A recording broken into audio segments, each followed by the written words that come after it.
The impetus for this video was the firing of Alyssa Mercante from Kotaku, and the surfacing of several images onto ye olde Twitter. Now, this in and of itself is not particularly interesting to me, but I find it to be emblematic of the current era in which we are living.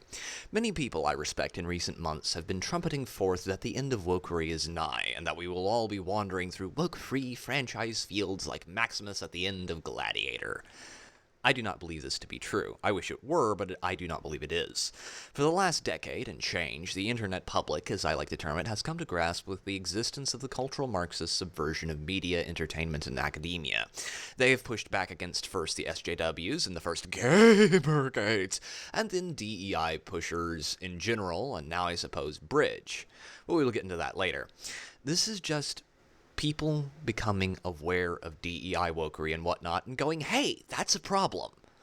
And we are just starting now to see true pushback. The first example of this was Gamergate, where we got neck deep into normalization of the ideology that has now subsumed most of mainstream entertainment.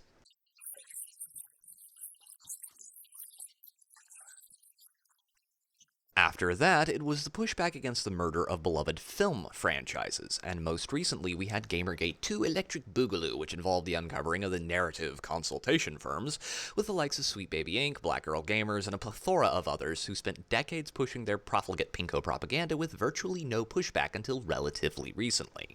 And once called out, they made war on the people who called them out because with the same old tactics, because despite considering themselves progressive, they sure do love to do the same thing over and over and over again. And here's where things get interesting.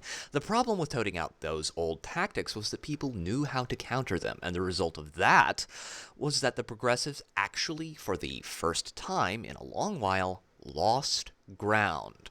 And this losing of ground is that now woke entertainment is associated by the general public with low-quality, preachy garbage. The SJWs of yesteryear and the activists of today made a serious mistake by losing the opening engagement, for by doing so, they sharpened the swords of their adversaries. People now understand what they are dealing with, and as anyone who has read The Art of War, or has troubleshooted anything can tell you, the first step to defeating your enemy is getting to know him. Or Zer, in this case. Excuse me, it's ma'am. It is ma'am. While the war on woke is not over, as you should expect to see woke projects announced and created for years to come, see the new Disney Star Wars Rey trilogy, we are beginning to see a shift away from the current intersectional ideology that has subsumed entertainment for decades. The general public is becoming cognizant of the problem, and it is a culture war now instead of a resistance movement on the fringes of the internet, holding out against the inevitable subversion of everything. But those are my thoughts on the matter. If you enjoyed this video, please leave a like and a comment, and consider subscribing. If you did not enjoy this video, I thank you for at least hearing me out. For now, ladies and gentlemen, this has been Pete, the Radical Nerd, signing off.